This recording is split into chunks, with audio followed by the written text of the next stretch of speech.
Hi, in this video I will share with you my take on the best way to do online piano lessons. I'll be right back.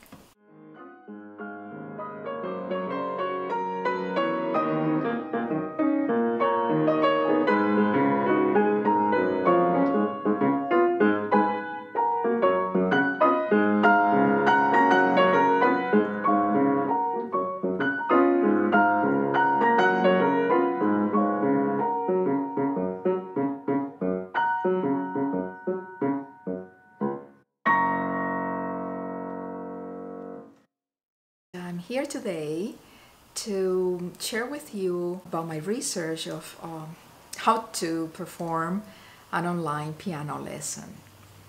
I would like to start by thanking all this community of YouTubers. I think it's really wonderful. I've been more than ever researching and listening to so many of you. From educators from 10 years ago to up to date to music engineers. It's been great to really be able to learn so much from you. I'm really grateful. So thank you. I think it's a great community and a great way of coming together. And we really have to embrace YouTube. We have to admit it. It's a great search engine that we all use and very helpful. Secondly, I want to dedicate this video to my students, to RM Piano Studio. All of you, your families, I thank you so much for your support in these historic times, how we are all in support of each other.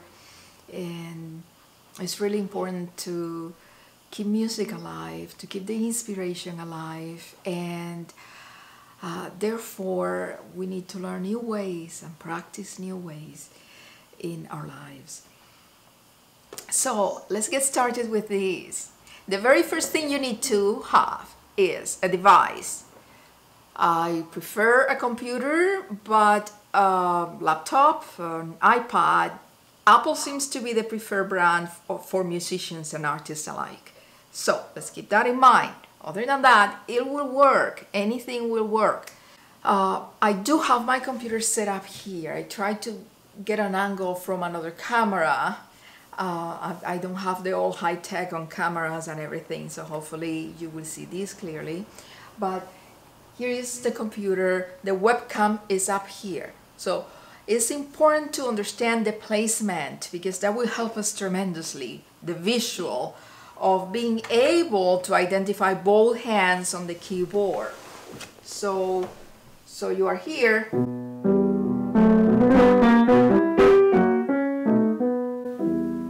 And you can see both hands. When the device or computer is set up higher, you will be able, in an angle, to see clearly both hands on the piano. If you have an iPad or a laptop, you can use books to lift it up so that it's higher. Set it up in a way that you have that higher, wherever your camera will be, then you make sure, sometimes the iPad is on the side, right?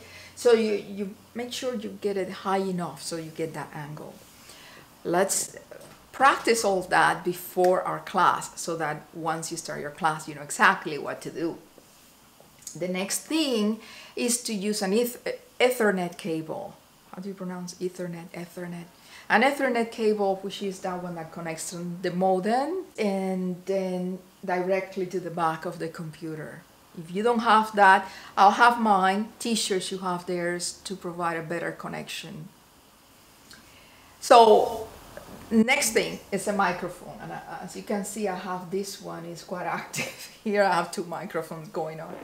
All right, let me show you how I do this because it just came up.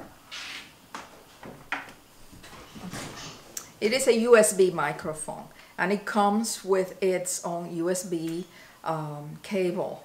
So you want to connect this, plug this in, and then from here to the computer.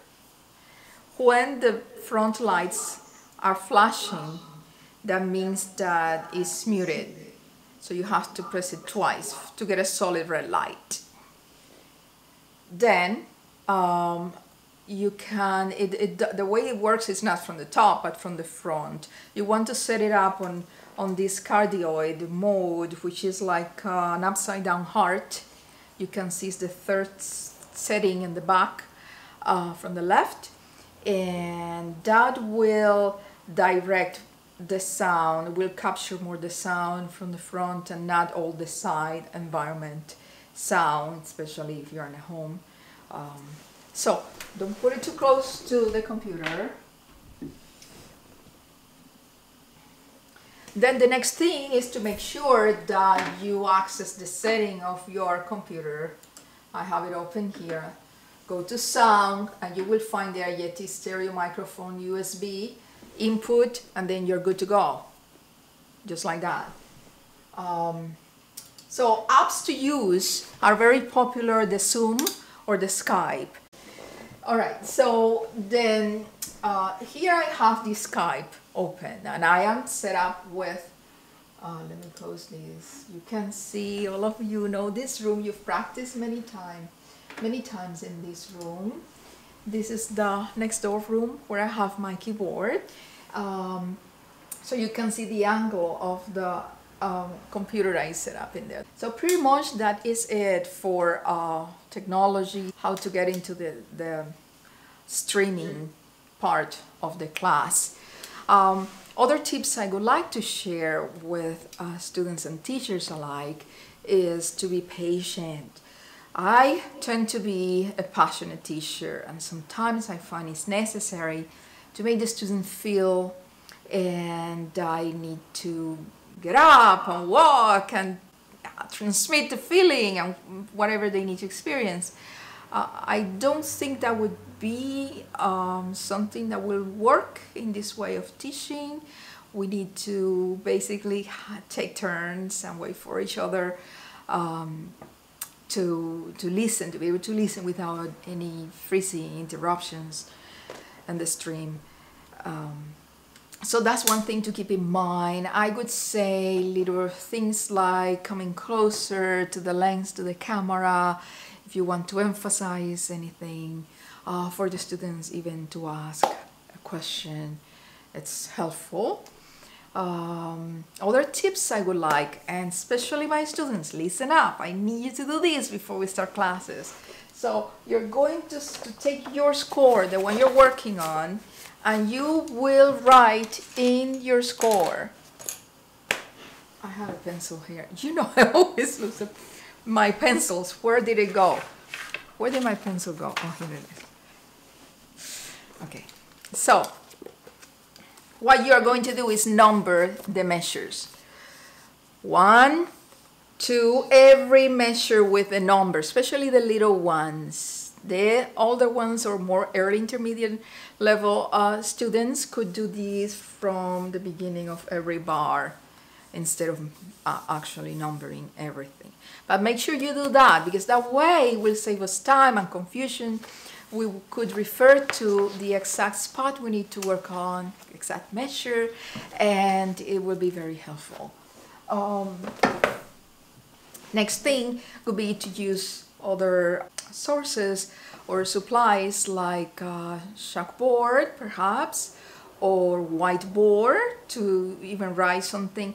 I don't have those because I did acquire this iPad, and here I'm very excited to use with all of you an app that is called Fourscore.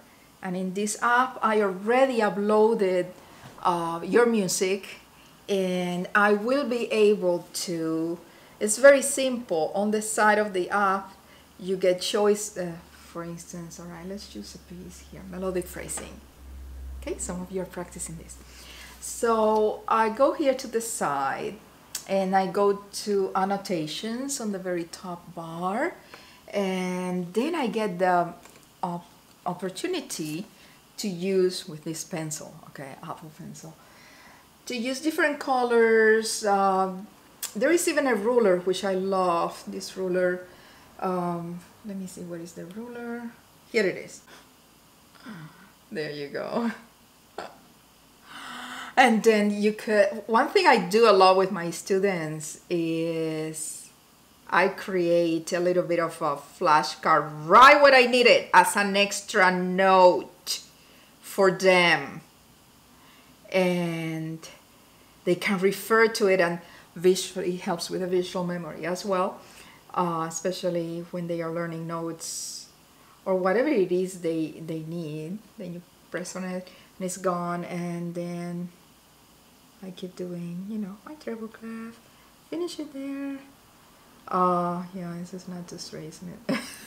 But let's say it's G, second line. All right, so we have our flashcard right where we need it. Then I can write all sorts of notes like, okay, watch this C, or slower tempo. So then once you have all your notes for this student, you can press done and go here to the square with an arrow and share, and then always annotated PDF so that the student can get the notes, go right in there, and then I could send you even via text message, and the preferred way, or an email perhaps, messenger, and can be sent directly to the student.